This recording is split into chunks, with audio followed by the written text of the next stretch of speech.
Hello and welcome to today's office hours presentation. This is Paul Hoyt. Our office hours presentation is hang on. Pardon me while I get settled here. I'm going to start again. Hello and welcome to today's office hours presentation. This is Paul Hoyt. I'm really excited about today's office hours presentation because it's the first in a 7-part series that we have on the foundations of business. Our office hours presentation is a relaxed, informal mentoring program that we hold every Monday at noon Pacific time. All these recording slides and exercises are archived in our members area, and all the recordings are available on my YouTube channel at youtube.com/user/Paul Hoyt. The reasons we do these office hours presentations is because being a successful business owner can be a great experience, but it's tough. You need the education, tools, and team in order to be successful. And we want you to get to know us, because when you do get to know us, you'll know that first and most importantly, we really do care about you. We want you to be successful in every area of your life, whatever that means to you. When we want you to find the greatness, the happiness, the divinity within yourself, and then remember it, embrace it, and live it every single day as we try to do. Our passion is to increase the survival rate, accelerate the growth rate, and reduce the struggle rate of businesses in America. And our vision is to help millions of CEOs and entrepreneurs accelerate their business growth while enjoying greater harmony and balance in their lives. And you can help by passing the word along. If you find these office hours presentations helpful, please point them out to other people, get them to come to our website, sign up for our list so they don't miss any more office hours presentations, and go to our tribe area, our members portal, where they'll have access to all of the previous office hours presentations and a bundle of other great information as well. Our office hours agendas are usually an in-depth discussion of a business success principle. We offer some closing remarks, special offers, and an invitation for next week's session, and then we go into open Q&A and coaching. So as we're going through today's office hours presentation, write down your questions, write down the things that you'd like to discuss, and at the end we'll have an opportunity to chat one-on-one or with the group, and we'll answer your questions and discuss the things that you want to discuss. I also encourage you to join us online in social media in the Awaken CEO communities on both LinkedIn and Facebook, where we publish a business success principle of the day 4 days a week, and we do an energy of the day posting every single day on Facebook. I think today was number 772 in a row. Today's topic is on how to be a great leader. And being a great leader is the most important of the key performance areas that we talk about frequently throughout these presentations. And today is all about leadership. And with the Awaken CEO system, we coach people to have a balanced and comprehensive approach to their business growth, personal growth, and professional growth on these multiple levels of performance. And as we go through the presentation today, we'll be talking about how you implement the success principles in leadership on each one of these areas. What do you do from a mindset point of view? What do you do from methods? And what do you do to get into momentum and accelerate your growth? And in our agenda today, we're going to be talking first of all about how you transform yourself and your company. We'll be talking about what is leadership, the value of leadership, and then going through the 6 leadership success principles that I defined in my program, Beyond Business Survival, and we'll sum it all up with the bottom line. First, let's talk about how to change, how to transform yourself and your company. It requires knowing what to do first, then how to do it, and then it requires actually doing the work. Another way of looking at that is the what to do is the education. So you understand the concepts and principles and what to do in order to change yourself. How to do it is the training. That's taking the education and putting it into practice so that you can develop the skills and the talents necessary to make those changes in your organization. And then doing the work is about getting the coaching from professional coaches or just the other members of your team so that you actually overcome your resistance and hesitation, that you overcome any fears and blocks that might come up along the way, and you actually get into action and start to do the work. And we talk about, with the Awaken CEO system, doing that work on 3 different levels of performance: mindset, methods, and momentum. Your mindset is about your beliefs and perspectives. It's the emotional and mental aspects of doing the work. The methods are your plans, processes, and procedures. This is how to do the work and how to get into action. And then your momentum is about taking action and then accelerating your velocity. I've heard these three concepts expressed in many different ways. The inner game, the outer game, and taking action is one of my favorite ones. But the inner game to me is really about the mindset. The outer game is about the methods, your plans, processes, and procedures. And in taking action isn't enough. It's about taking action repeatedly and actually building up your velocity and building up the size of your organizations so that you increase the momentum over time. With that, let's talk about leadership. Today is all about leadership. What is leadership? Leadership to me are these 5 things. It's about setting direction. It's about building your team, aligning your organization with the direction that you have set, inspiring your team, and then getting the results that you want. When you are really, really good at leadership, you have a tremendous value in being a great leader. If you are a fantastic leader, you will find that your business is profitable and growing. You'll find that everyone or almost everyone at your company is happy and optimistic. They can't wait to come to work every day because employees just love to work there and contractors love to work with you. Your customers are happy and everyone wants to partner with you. And I think every one of us wants to have a company that has that kind of positive energy about it. A thriving, bustling, growing company that everyone wants to work for and everyone wants to work with. On the other hand, if you are a very, very poor leader, you'll find exactly the opposite to be true. You may find that you're losing money. You may find that there's lots of wasted time and energy, and productivity is low, and efficiency and effectiveness are very low. You may find that the customers are hard to find, that good employees are leaving just as soon as they can, and that a whole bunch of other stuff is happening. And we don't want that to happen to you. Believe me, I've experienced that in my life working for losing companies, and it is no fun at all. We want you to be great at leadership. We want you to be great at these 6 principles of great leadership that we're going to talk about one by one and then give you some how-to techniques and tips on how you can implement them into your business. These 6 great business success principles in leadership are: first, taking complete responsibility for all of your results; second, getting massive support; third, developing a profitable and sustainable business model; fourth, making plans and achieving your interim goals; fifth, communicating to everyone in your team; and then sixth, inspiring others through your winning mindset. Let's take the first one and in depth, and that is taking complete responsibility. To me, this is absolutely the most important aspect of all of leadership. It is the most important success principle of all. Of all of the different 7 key performance areas and the 39 success principles that I defined in my Foundations of Business program, this is by far the most important one. And it is not very easy to implement. The reason it's not easy to implement is because in our personal life and in most business situations, we're not in a position to take personal responsibility for everything that happens. If you're working for a multi-billion-dollar enterprise, you can't take personal responsibility for everything that happens at that company because you're not at the top of that company. And in fact, we are trained and conditioned to do exactly the opposite.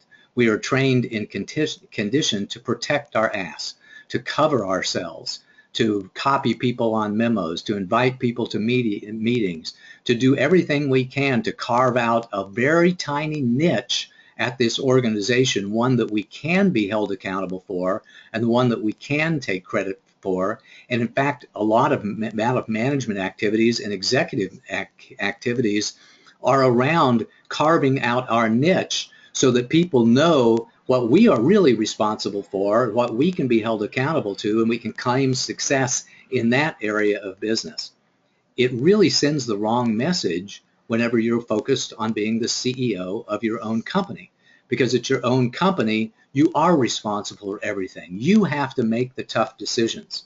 You know, it was Harry S. Truman had this famous saying on his desk. It said, "The buck stops here." And you need to have that attitude with your business because it's your responsibility to make those tough decisions, and it's your responsibility to make sure that everything gets done well. That doesn't mean, by the way, that you have to do everything, because the duties of a CEO are not the same as the responsibilities of a CEO.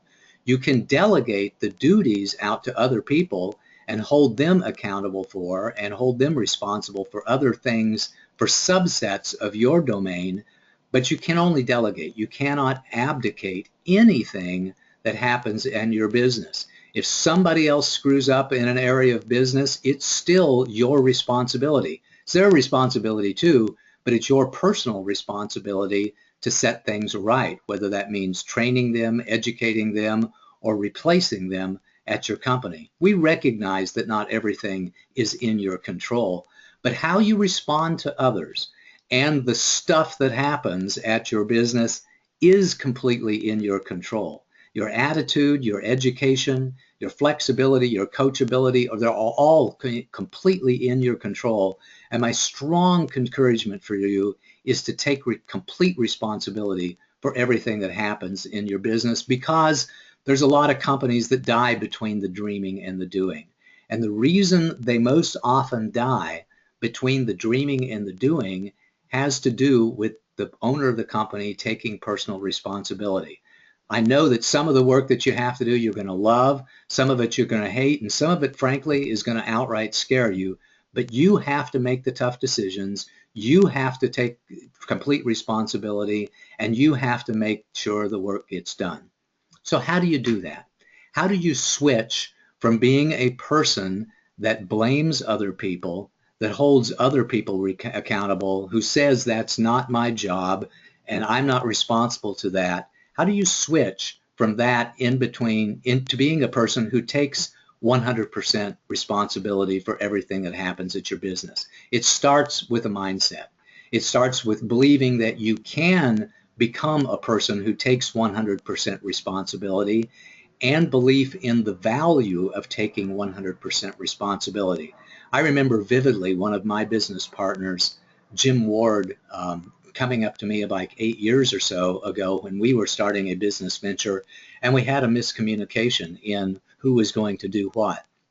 I remember vividly him looking me right in the eye and saying, "Paul, I'm going to take 100% responsibility for that." And it meant so much to me. What you will find from a mindset point of view is that once you begin to take 100% responsibility, and once you begin to communicate that to other members on your team, you will find them taking more personal responsibility for their area of business than they ever would have otherwise. You can model this for other people. The way that you do it, the way that you get started and get into action, is through self-awareness logs and coaching.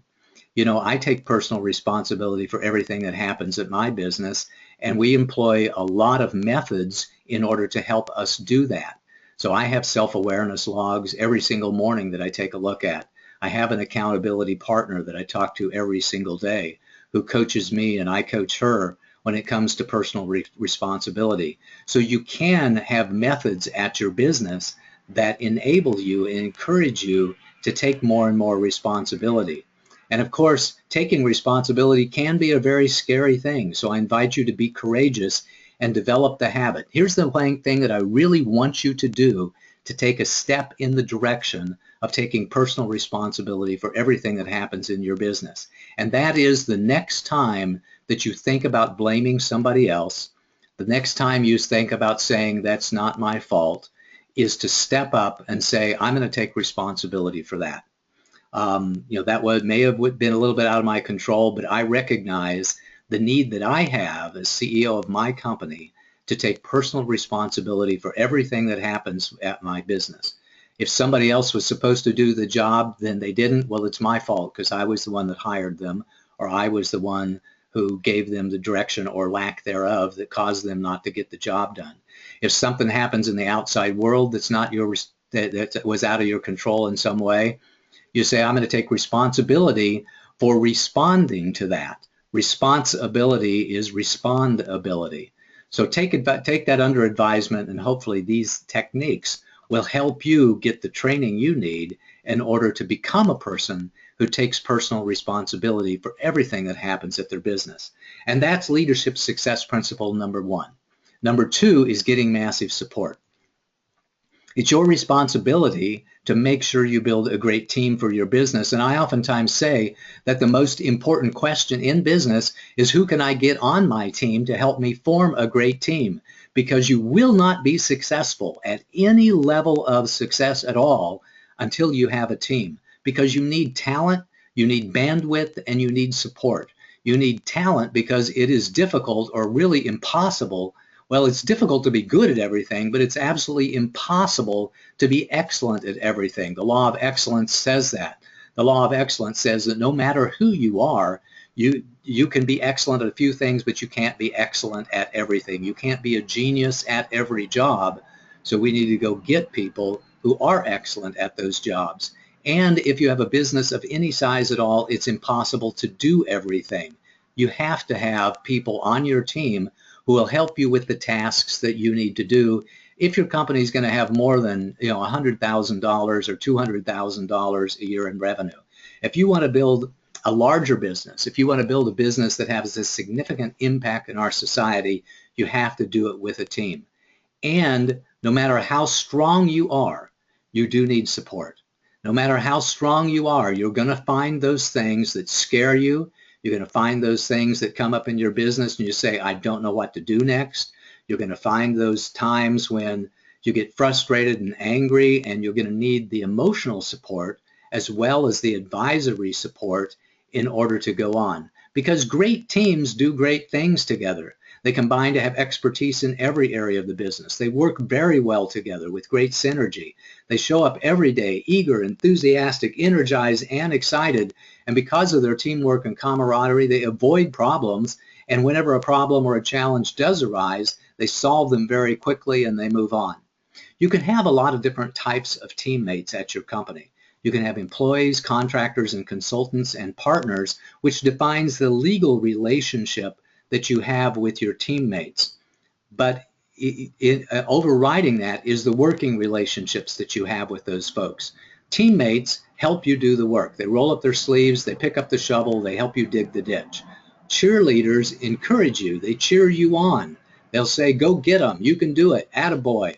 And they're really, really valuable, especially when the going gets tough or when the going gets a little bit scary. Umpires will tell you what you need to hear. Everybody needs a good umpire on their team, or more than one umpire. Sometimes you use the term devil's advocate. I prefer the term umpire. Somebody that will call the balls and the strikes honestly and fairly. They'll tell you when you're in bounds or out of bounds. They'll tell you the things that you need to hear in addition to the things that you want to hear. Advisors give you the advice and the guidance that you need, and coaches hold you accountable.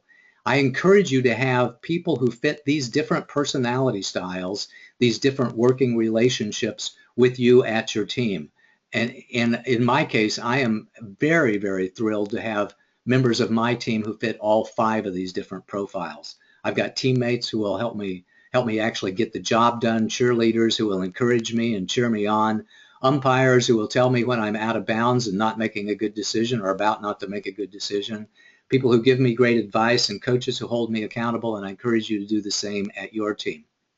In addition to the working relationships, you need people on your team in all of the different functional areas of business, in all of the key performance areas of business: leadership, marketing, sales, financial management, operations and administration, product development, and customer service.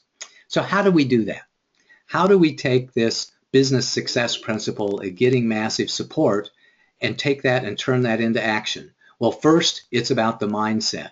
Believe that you can't do a very big job by yourself, and have this desire to want to achieve greatness through the assistance of others. And that's a big deal for a lot of people, because we generally enhance our self-image and we feel good about ourselves through the work that we do ourselves. We put our fingers on the keyboard, we take up a pencil and we draw the drawings that we want to draw, and we feel good because of the work that we ourselves can do. But being a great leader means achieving greatness through the efforts of others, not just through our own efforts. And the larger your organization is, the more that your effort, your responsibility is in the recruiting, the hiring, and the managing other people rather than doing the work yourself.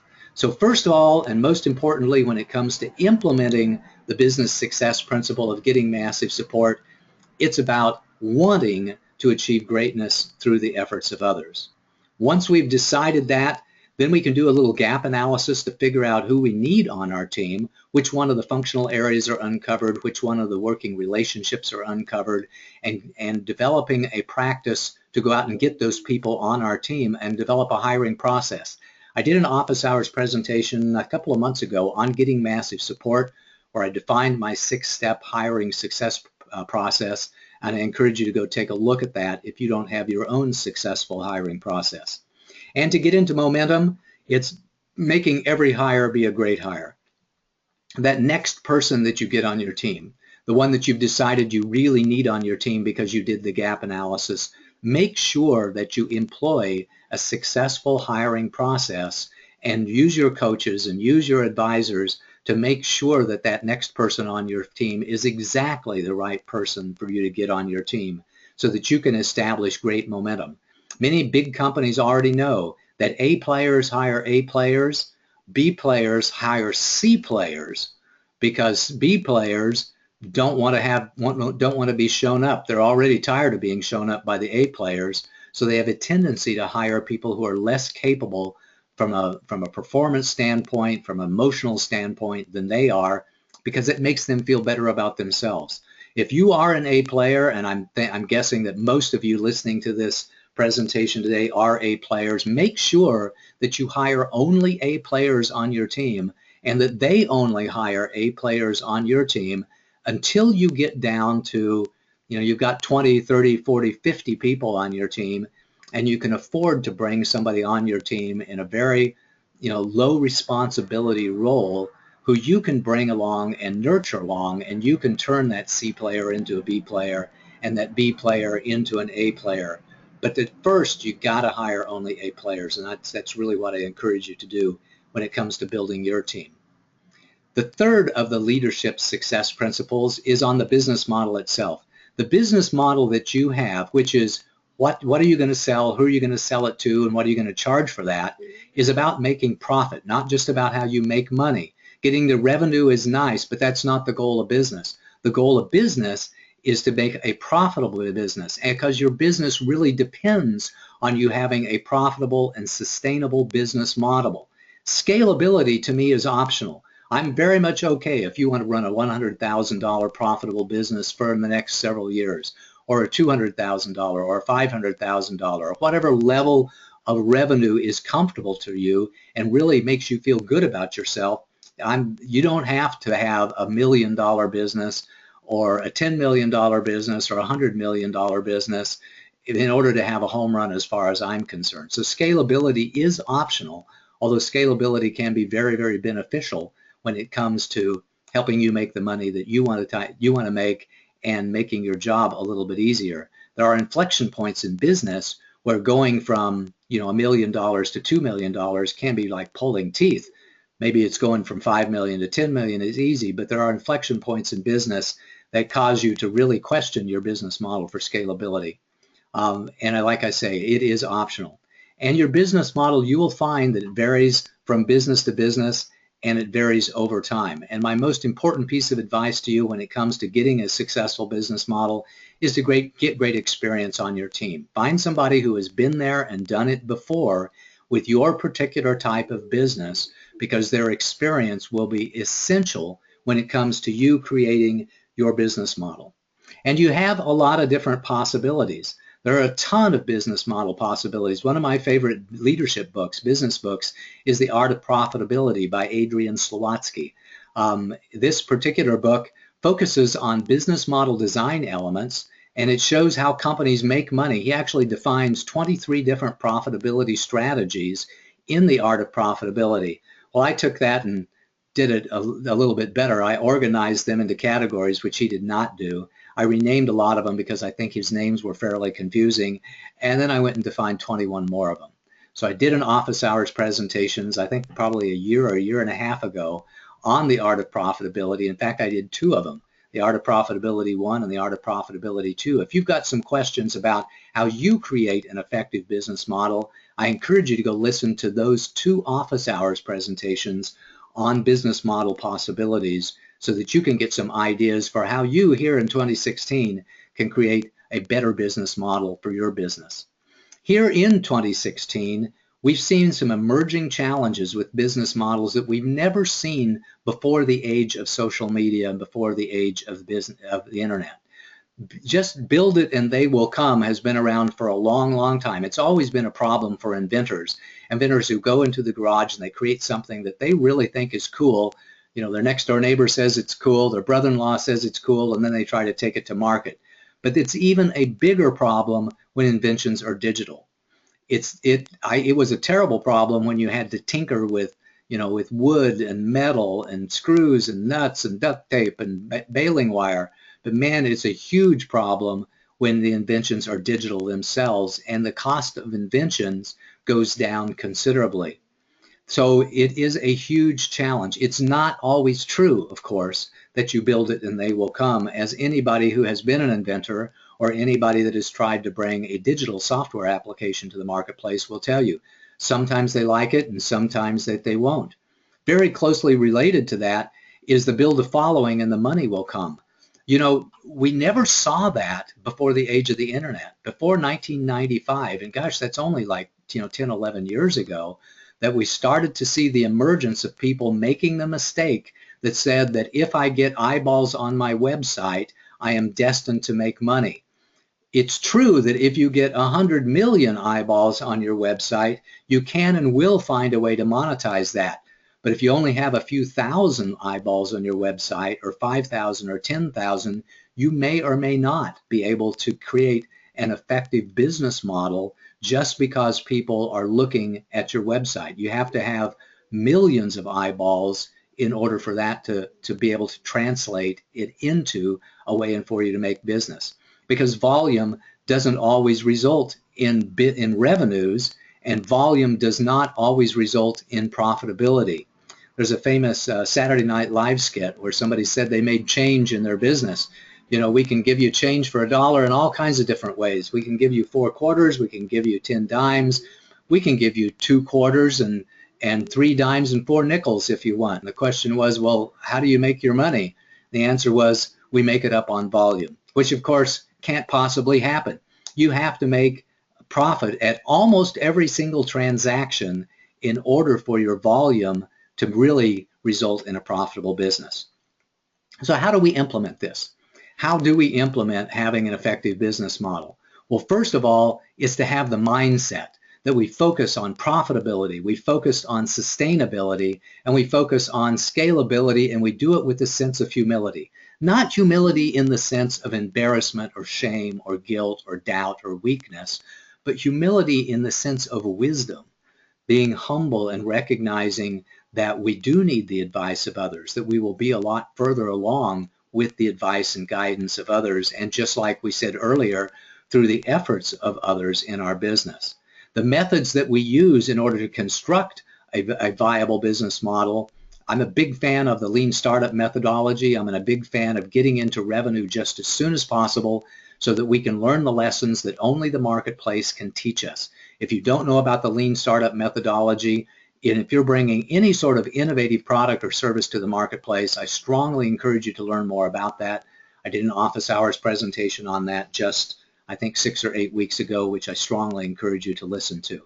And to get into momentum, I encourage you to sell something. Get out into the marketplace and sell your products and services, and then go sell a lot more. Because creating a viable business model, the only way to get to profitability is to get into revenues and listen to the marketplace so that you can create a profitable and sustainable and hopefully scalable business model.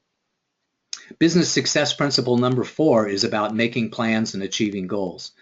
You know, you'll hear me say throughout all of the work that I do is that success is about 1% having an idea, 2% having a plan, and 97% doing the work. In order to do the work, we have to make great plans and we have to achieve goals. The only reason to plan is to make your company more profitable and efficient when you are doing the work. It's to increase your productivity. It's to increase your efficiency. It's to increase your effectiveness. That's the only reason to do a plan at all. And frankly, if you create a big old plan that you're not executing, that plan was not helpful for you. You need to have a different plan if you are not able to execute the plans that you currently have. Plans help you communicate your vision, the how to and the what to do to other people on your team. They help focus your team on doing the job at hand and aligning the team with your vision, your purpose, so that everybody is pulling in the same direction, that everybody's rowing the canoe in the same direction. Sequencing when it comes to planning is absolutely critical because you can't do everything at once. You don't have the talent, you don't have the bandwidth, you don't have the resources to do everything at once.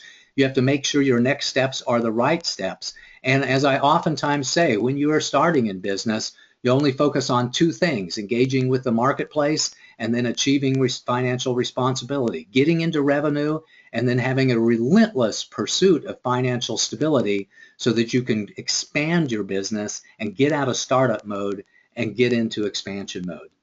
Speaking of that, you have a lot of different types of appropriate plans. You have to make sure that your plan is appropriate for your class of business, for your size of business, and for the trajectory of the business. So a very large company, or a company that's growing rapidly and wants to be $1 billion company, will by necessity have a completely different set of plans than a company that is profitable and growing slowly.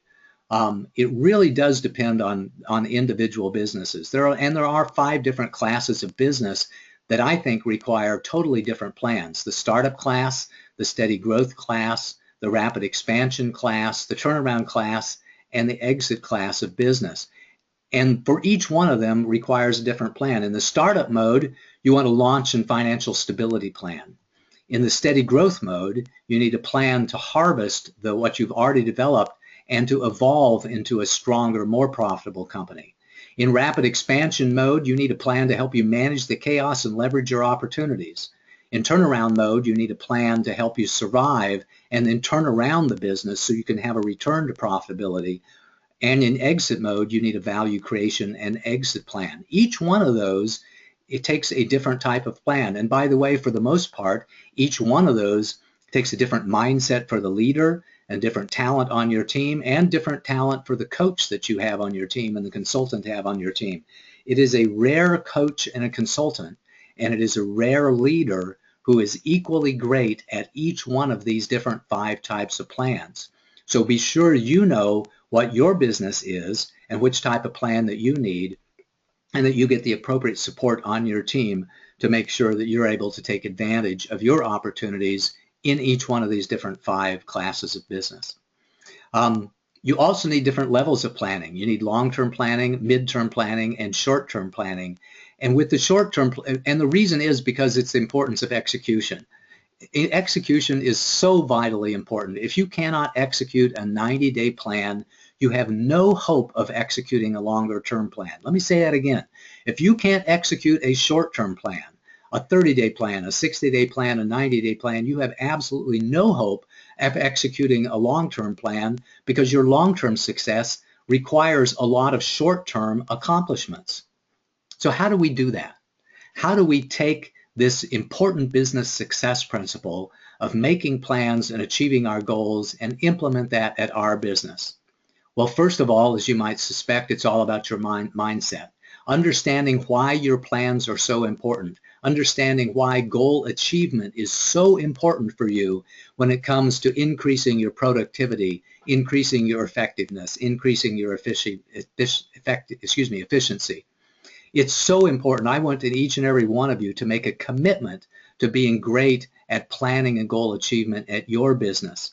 And the way that we do that is by embracing multiple planning methodologies and goal achievement systems. Work with your advisors, work with your coaches, listen to my office hours presentations on productivity, and find systems that work for you and implement them in your business. You build a personal and a cultural habit of consistent goal achievement. Some companies like to have stretch goals, and they're very much okay with only meeting 80 or 90% of their goals. Other companies work really well when they're meeting 100% of all their goals and then achieving more. You have to find out what is right for your leadership style and what is right for your business, and then establish systems at your business and be accountable to yourself and be accountable to other people on your team and hold other people accountable on your team when it comes to making great plans, achieving your reasonable goals, and building the business that you want to build. The fifth business success principle in the area of leadership is about communication. You have a lot of different groups and communities that you need to interact with at your business. Your employees, your suppliers, your customers, your investors, in some cases also industry analysts. And it's really very difficult to over-communicate. You have to communicate both the good news and the bad news at your business. And here's why. You need to give people a story. People want to have a story, because if you don't give them a story, they're going to make up a story on your own about what is happening, about what just happened, about what is going to happen. And if they make up their own story, it's not likely to be the story that you want. You want to tell your own story about what is just happening in your business, about your challenges and your opportunities. You want to tell your own story about your vision and your plans to achieve that vision, so that other people can align their stories with your story and you can all get on the same page. That requires you to have meetings and communications with all of those different constituents at your business. And the frequency depends upon your business. It really depends upon the operational integration need that you have and the need that you have for collaborative decision making. For some companies, weekly team meetings are exactly the right thing to do, for some companies and departments within those companies. For other companies and for other departments and other activities, you may want to have daily meetings or even meetings at every shift change. I have a lot of experience in manufacturing, and many of the plants that I worked with, had 3 different shifts. We had first shift, second shift, and third shift. And at every single shift change, the manager from the first shift, talked to the manager at the second shift when the shift started. And when we went from shift 2 to shift 3, the manager at the second shift had a meeting with the managers of the third shift so that there was a good handoff, because it was very important to have operational integration in between the different teams that were coming on, and we needed to do that. So in those cases, we had multiple meetings, multiple daily meetings on the operational focus. Here's a bonus. When you have members on your team, I think it's really important for you to have one-on-one meetings with everybody that's in your span of control, with everybody that reports to you, and all of your critical suppliers and partners every single week, to make sure that you are communicating well on what needs to be done, why it needs to be done, what the value is of getting it done, and who's going to do it, so that you have that great communication. To implement great communication at your business, it is first of all a mindset issue. You have to believe that it is important, and you have to commit to being great. And by the way, not everybody who wants to be a CEO is a great communicator. Sometimes we have CEOs that are introverted, that are inventors, that just want to be left alone. And believe me, you can't have that kind of attitude if you're going to be a great CEO at a company of any size at all. You can do it if there's only one person at your business, but if you have 2 or 3 or 5 or 10 or a dozen or 100 people at your business, you have to work on your communication skills. You have to believe that it's important for you to communicate and understand why it's important for you to communicate, and commit to being great. You have to develop the right methods in place that are right for you, the right scheduled meetings. Understand what a great meeting schedule is and the most effective meeting schedule at your business, and try things out. Try meeting every week, try meeting every day, try meeting twice a week, try meeting once every couple of weeks. Try things out so you can find the optimal meeting schedule for you and your business, to establish an optimal culture for you and your business. And I don't know if any of you have worked for very large businesses before, but I've worked for some businesses that were way out of control when it came to the number of meetings that people were expected to attend. The worst case that I saw was a very large company, to where it was their culture, to where if you are a manager at a company, that anybody could book you into a meeting anytime that they wanted to. And it was not uncommon at all for a manager to be triple and quadruple booked into meetings and have to make some tough choices about which meetings they went to. Or they would pop into one meeting for 10 minutes and then they would go to another meeting for 10 or 15 minutes, and really became a really terrible part of a CYA culture at that company that really took away from their operational effectiveness and their efficiency. So make sure that you, when it comes to implementing these, is to start small and grow very carefully. What that means is better to err on the side of having a little bit of communication to start, and then when you notice that there's some side effects to having not enough communication, then increase the level of communication. Increase the size of the meeting or the length of the meeting, increase the number of people who are attending the meetings, increase the frequency of the meetings, but do so very, very carefully so that you don't develop a culture at your business of having too many meetings and having your efficiency just sucked dry because people are always in meetings as opposed to actually getting the work done. The last of the 6 leadership success principles is having a winning mindset. Whether you know it or not, whether you accept it or not, you are a role model for your business. People will copy the things that you do. If you want people to have a winning attitude, you have to have a winning attitude. If you want people to rob you blind, all you have to do is let people see you walk out of the office every day with a handful of paper clips and Post-it notes, and pretty soon they will see that that's okay and they will copy you, and your office supplies budget will go up like crazy. You are a role model. Attitudes are contagious. Winning attitudes and lousy attitudes are contagious. You know that if you spent any time around a person who has toxic energy, somebody that's always complaining and whining and grousing about this and blaming other people, it becomes very, very contagious. And likewise, if you're around people who are cheerful and enthusiastic and eager and energized all the time, you can gain tremendous value from their energy as well. And here's the really good news. A winning mindset is a skill that you can develop over time. There are some challenges, of course, with that. You can have challenges of the head that you have, which means that you don't know what to do or how to do it. You can have challenges of the hands, which means that you don't have the bandwidth or the talent in order to do what you know that you need to do. And the most difficult challenges of all are challenges of the heart.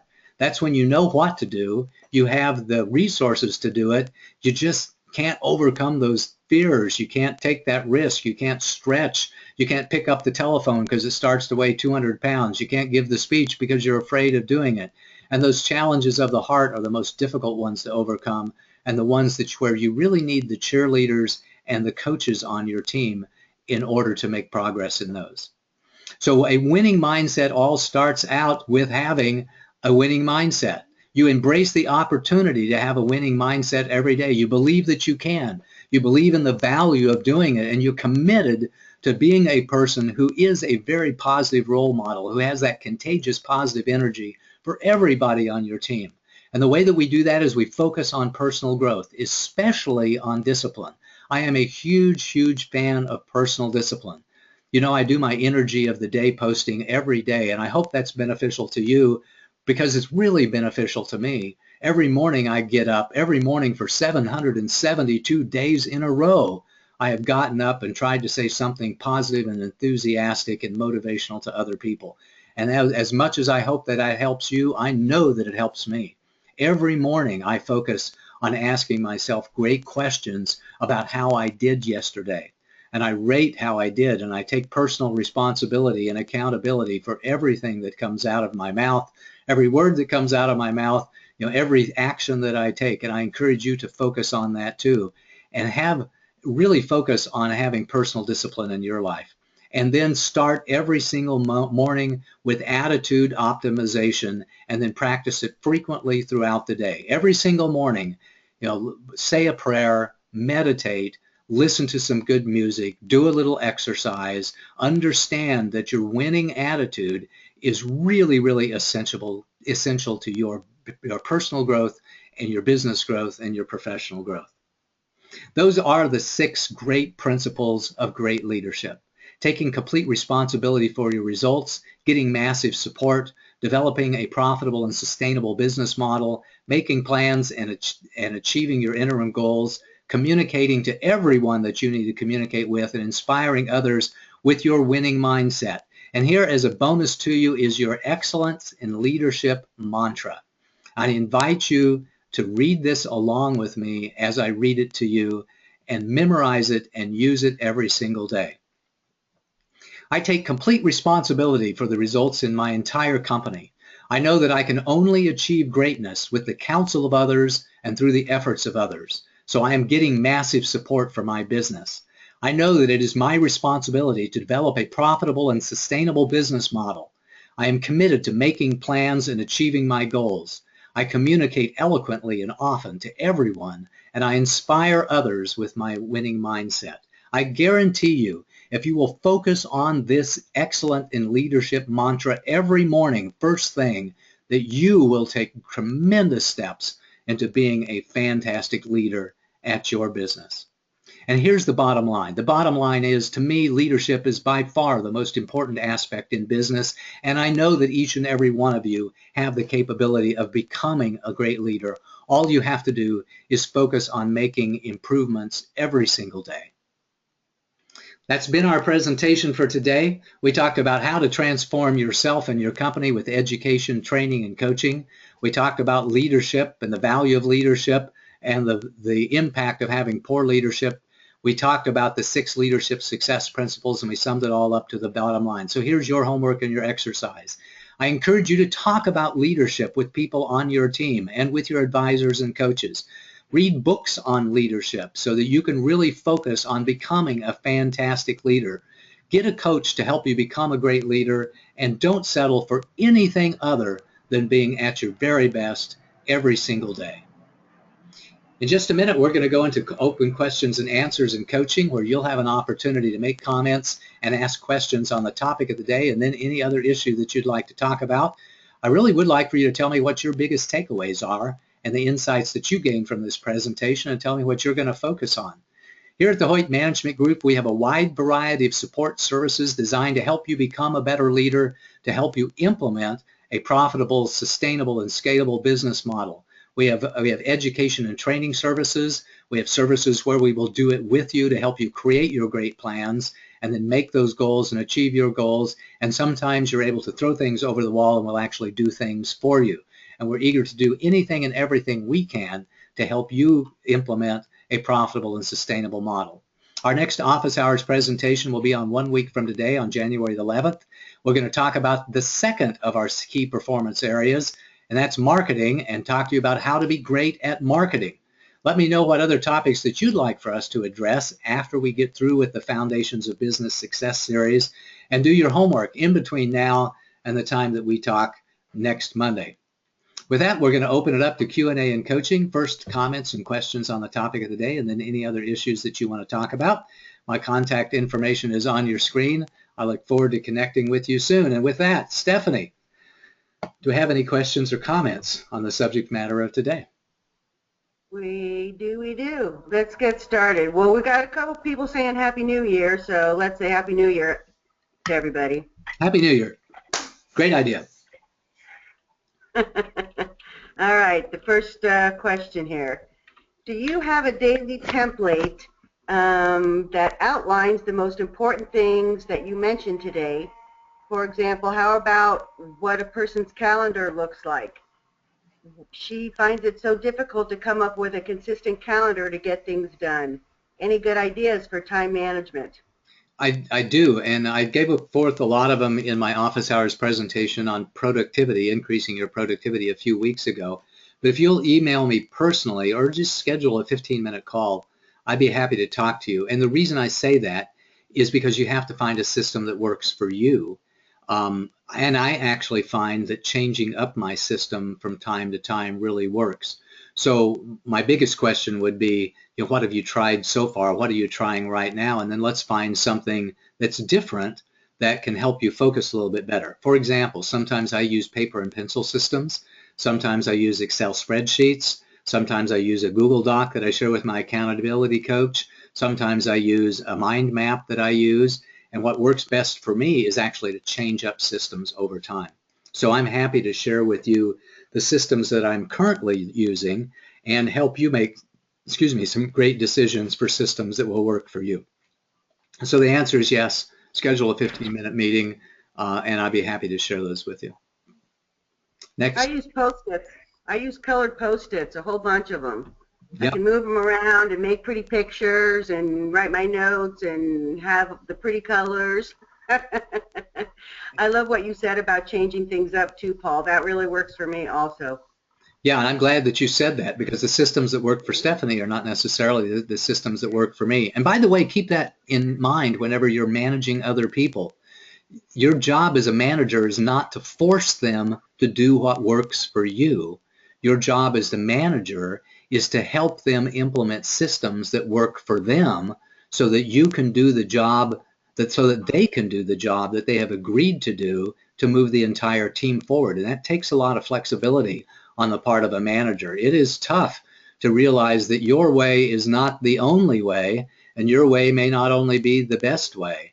I can guarantee you one effective way of having a lot of turnover on your team is to try to impose your systems and your methodologies on everybody on your team, because not everybody's going to be like you, and you'll just keep burning through people until you find people who are like you, which isn't necessarily a good thing at all, because you need to have diversity in mindset and in talent and in capability on your team, and that requires a lot of flexibility on the part of being a manager. Next question, Stephanie. All righty.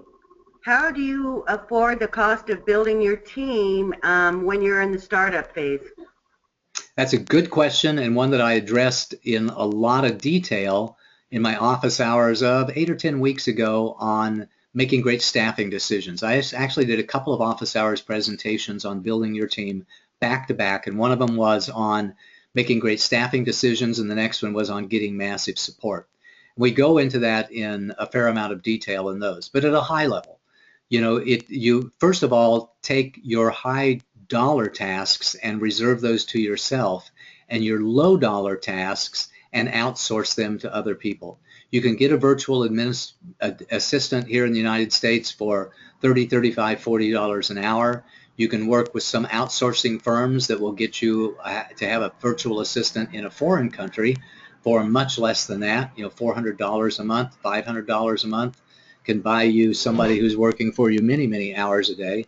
My experience has been that that can work exceptionally well, but you do have to focus on quality, that not everybody in a foreign country who is willing to work for you and is eager to work for you, has the quality that you really want them to have, because the quality is quite variable.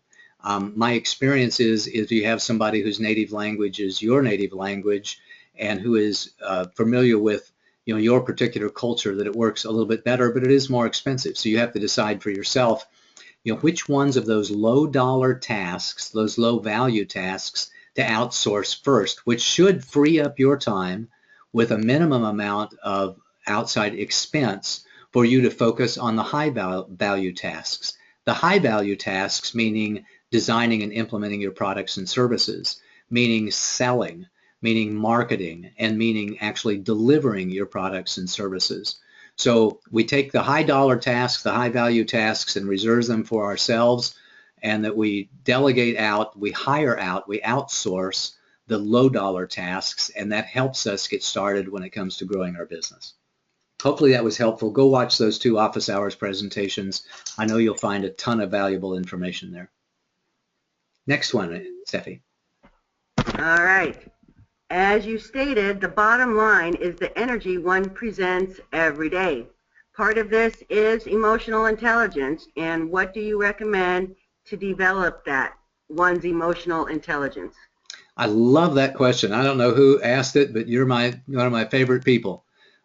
Because I've recently discovered emotional intelligence. The term emotional intelligence came about in 1995, I believe, at 85 or 70. I think it was 85 at Duke University, and it is the science of personal growth. That's my definition, by the way. I don't think you'll read that anywhere else, but I consider emotional intelligence as a field in psychology to be the science of personal growth. They define emotional intelligence as being 4 different things: self-awareness, self-management, awareness of how other people are responding to you, relationship awareness, and then relationship management.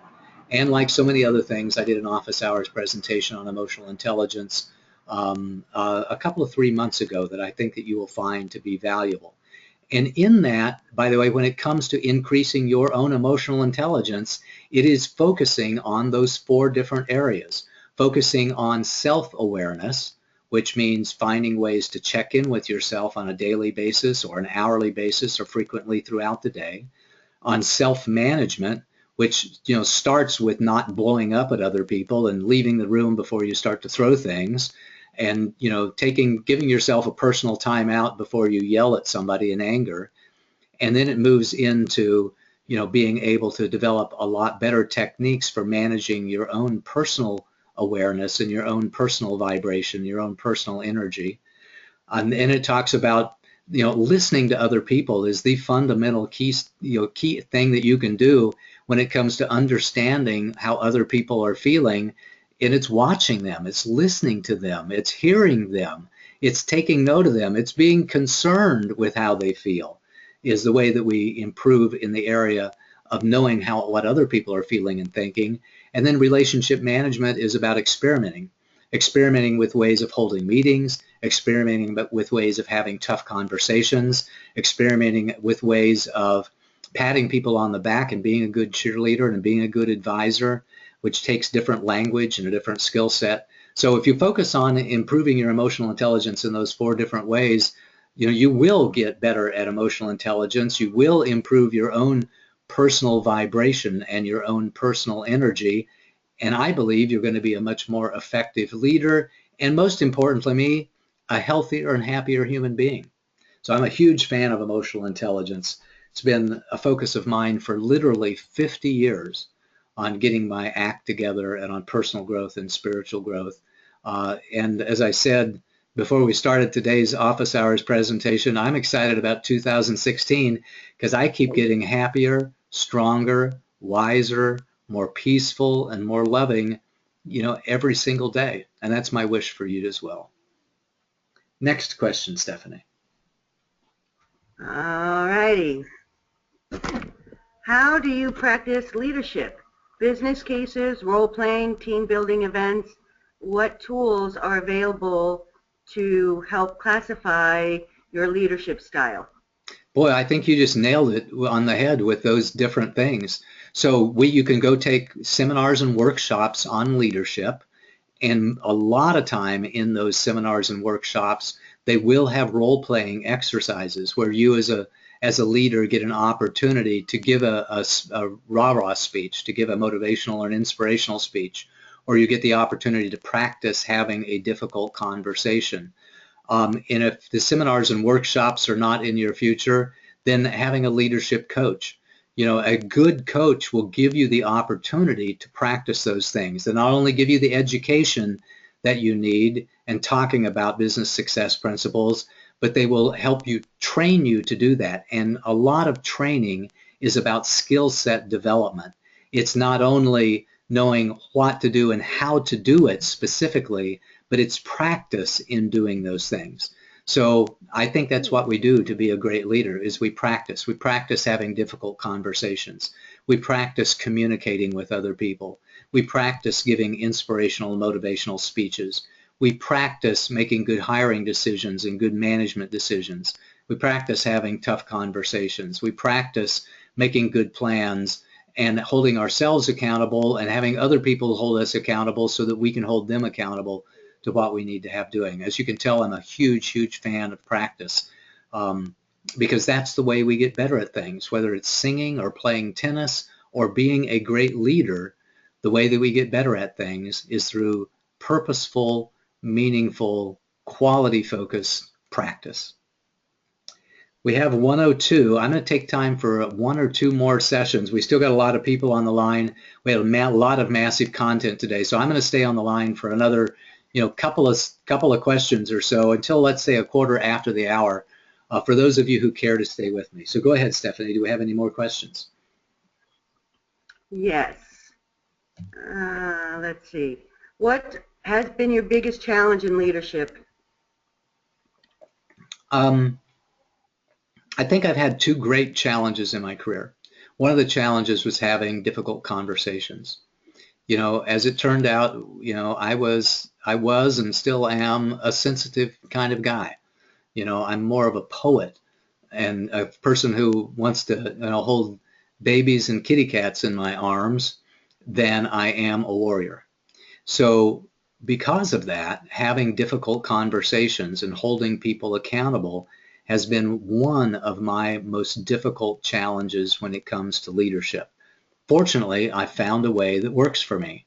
So I have my systems that I have developed, the UCD system and the TCD system, for having those difficult conversations with other people that allow me to do it in a way that energizes me and really works extremely well for me. If you want to know what those systems are, I do talk about them quite a bit, but you're welcome to message me in some way, and I'll find a way to share those with you. So what worked for me to overcome the challenge of my reluctance to have those difficult conversations were the systems that I put into place. So I've had in my past challenges with confrontation. I don't like to argue with people. I like to discuss things instead of arguing with people. I don't like people to get in my face and yell at me at all because I don't have a lot of that warrior energy. I'm a much more kind-hearted, soft kind of a person. So that's been a personal challenge of mine. The other personal challenge has been building the team because I am massively curious. As you can tell, I know a lot about all kinds of areas of business, and the reason is because I'm very, very curious and I'm reasonably intelligent and I work really, really hard. So I want to know everything and I want to be able to do everything. And to build a great business, you can't do that, right? You have to be able to let go of some things and say, I'm okay with not being an expert in that particular area. I'm okay with not actually doing that work. I'm okay with getting somebody else on my team and I'll let them be the genius or the expert at sales. I'll let them be the genius at marketing. I'll let them be the genius at computer systems and being okay with letting go. That's been a huge challenge for me. So because I am very curious and because I am bright and I can learn things, and I have an insatiable curiosity, that's been a challenge for me because I want to do everything and I want to be excellent at everything myself.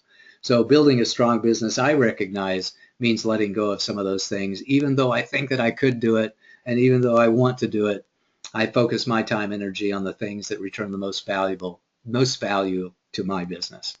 So those are my two challenges. And by the way, that goes to show that everybody's going to have challenges. No matter how experienced you are, no matter how bright you are, no matter how well-meaning you are and how much positive energy you're going to have challenges in your business. You got to have a team. You got to have coaches. You got to have advisors, umpires, cheerleaders, teammates in order to build the strongest business that you can.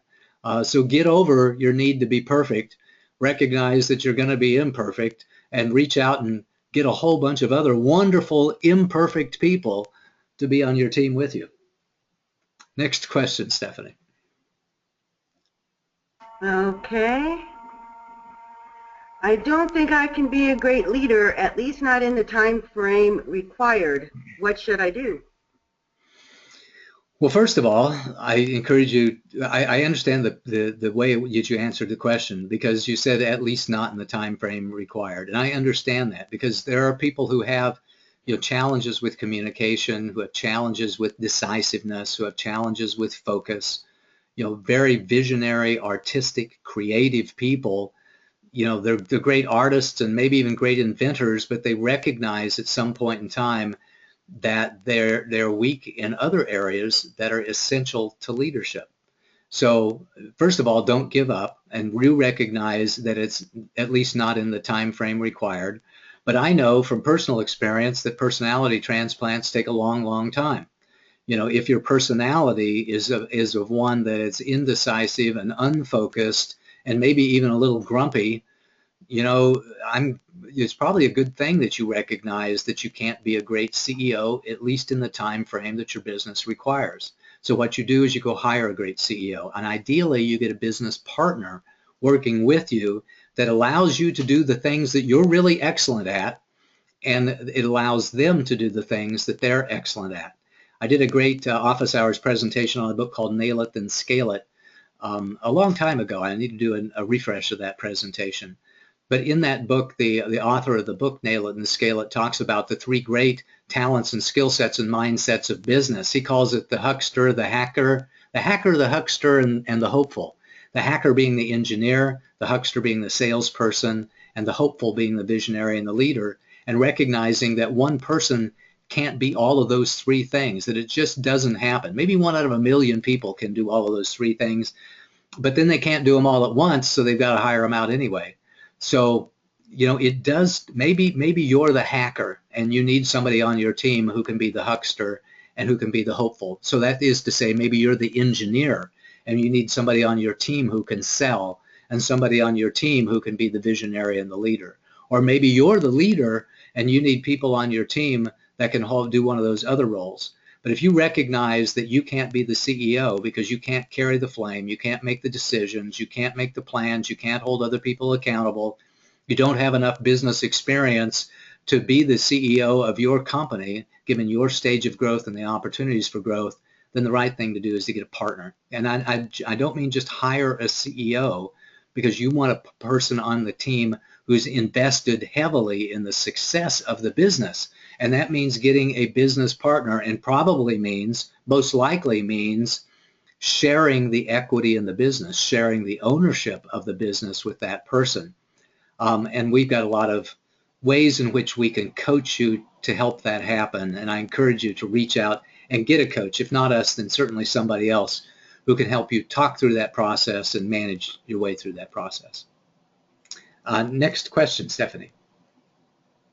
Okay.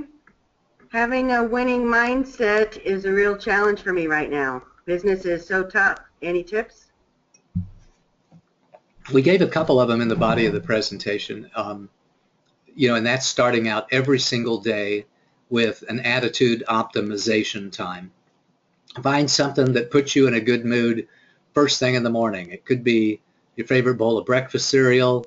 It could be some really, really good music to start out your day. It could be meditation, could be prayer, could be exercise.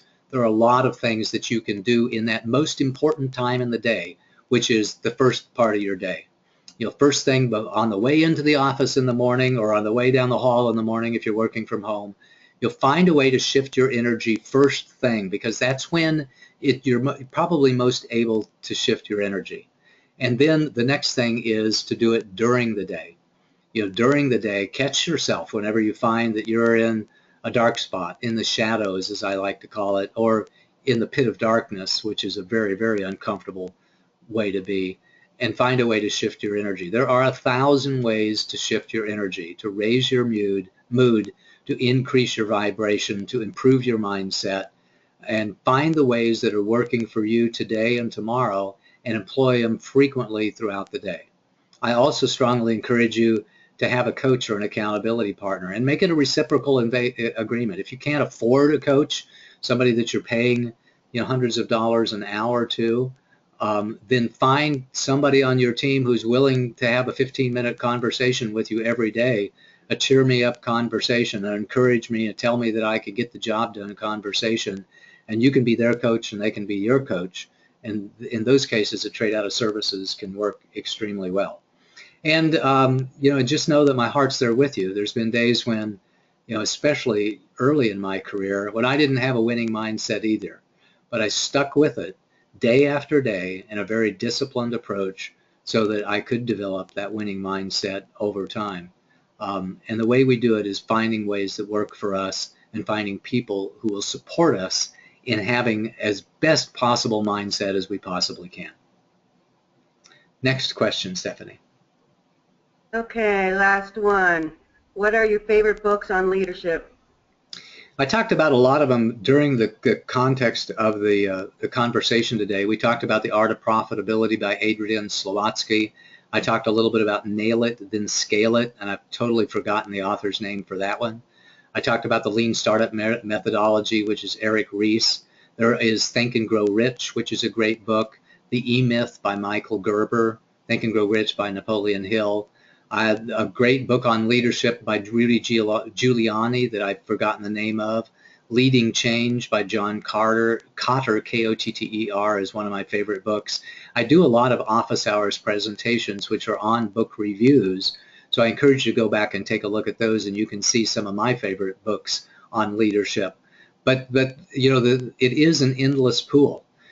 You just take one book on leadership and read it and gain the wisdom that you can for that, and then pick up the next, and then pick up the next, and then pick up the next. In order to be a great leader, you have to be a great reader. So great leaders to me are also great readers. They study the wisdom that comes from other people. One of the books that I'm reading right now is called Daring Greatly by Brene Brown. Brene Brown, I think that's her name. She is just an incredible author and speaker, and I really love the book Daring Greatly. She has a lot of great advice that's been helpful to me. You know, I learn stuff all the time.